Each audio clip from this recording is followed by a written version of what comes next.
মিশরের পিরামিড পৃথিবীর সপ্তম আশ্চর্যের একটি, আবার অন্যতম সেরা মানব সৃষ্ট স্থাপত্য নিদর্শনও।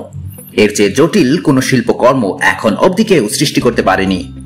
অনেক অনেক বছরের গবেষণা আর প্রযুক্তি ব্যবহারের পরও এই অসাধারণ স্থাপনাটির গঠন নিয়ে খুব কম তথ্যই খুঁজে বের করা গেছে। এত বড় বড় পাথরগুলো সেই সময়ে কিভাবে এক জায়গা থেকে অন্য জায়গায় নিয়ে যাওয়া হয়েছিল?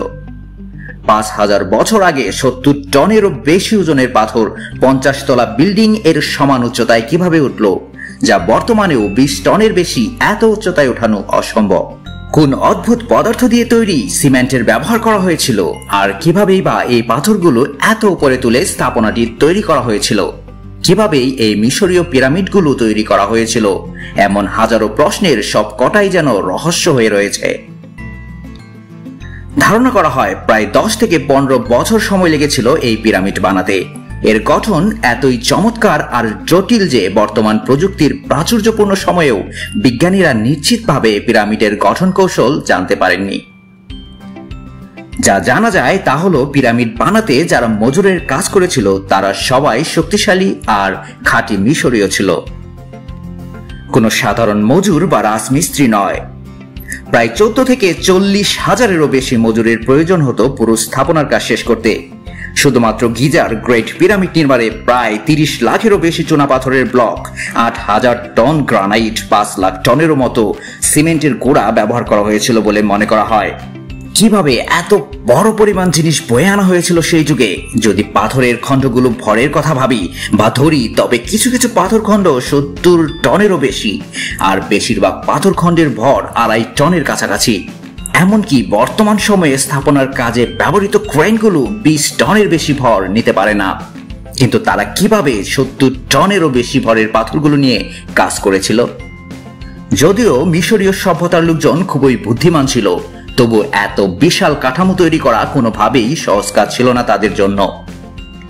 পিরামিডের ব্লকগুলো জুড়ে দেওয়ার জন্য যে উপাদান ব্যবহার করা হয়েছিল তা পাথরের চেয়েও বেশি শক্ত, আর বহু বছর গবেষণা করা হয়েছে এটা নিয়ে।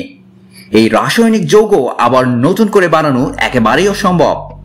আর এত হাজার বছর পরও পিরামিডের অনড়ভাবে দাঁড়িয়ে থাকার একমাত্র কারণ হচ্ছে এর ভিত্তিপ্রস্তর বল এবং সকেট কাঠামোতে বানানো, যা উচ্চতা, বিস্ফোরণ বা ভূমিকম্প প্রতিরোধে সক্ষম।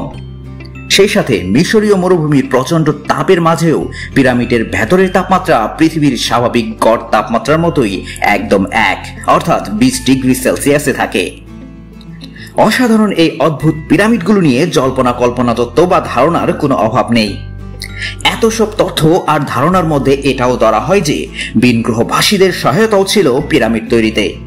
না হলে যে সময় পিরামিডগুলো বানানো হয়েছিল তখন পৃথিবীর নক্ষত্র, বিষুবরেখা, পৃথিবীর ব্যাসার্ধ বা পরিধি কোনোটা নিয়েই মানুষের এত গভীর জ্ঞান ছিল না। অনেকে ধারণা করেন মিশরীয়রা ভিন গ্রহের প্রাণীদের কাছ থেকে পাওয়া উন্নত প্রযুক্তি ব্যবহার করেছিলেন পিরামিডের গঠন কৌশল নির্ধারণ করতে। কোনো মানুষের সাহায্য ছাড়াই শুধুমাত্র ভিন গ্রহ থেকে ভ্রমণে আসা প্রাণীরাই এটা তৈরি করেছিলেন, এরকম ধারণাও করা হয়। এছাড়া এটা অসম্ভব যে কোনো রকম কম্পাস ছাড়াই পিরামিডগুলো যে উত্তর মেরুর দিকে মুখ করে বানানো হয়েছে। এত নিখুঁত সারিবদ্ধ গঠন আর প্রতিটি উপাদানের নির্ভুল অবস্থান সেই সময়ের বিচারে এক প্রকার অসম্ভব, অন্যথায় প্রচুর কষ্টসাধ্য ছিল। ঠিক ওই সময় মিশরীয়দের পক্ষে বছরের নির্ভুল হিসাব বের করাও সম্ভব ছিল না। কিন্তু সূর্যাস্তের সময় নিখুঁতভাবেই সূর্য ঠিক দুটো পিরামিডের নিচের মিলিত স্থানে অবস্থান করে, যে কারণে অনেকে বিশ্বাস করেন শুধুমাত্র ভিন গ্রহের অত্যন্ত উন্নত প্রযুক্তি দিয়েই পিরামিডের অবস্থান বা বিশাল কর্মযজ্ঞ সম্পাদন করা হয়েছিল। যে কারণেই আমাদের উন্নত প্রযুক্তি দিয়েও পিরামিডের খুব সামান্য রহস্যই উদ্ঘাটন করা সম্ভব হয়েছে। অবশ্যই কমেন্ট বক্সে আপনার মতামত জানাতে ভুলবেন না। ভিডিওটি দেখার জন্য ধন্যবাদ।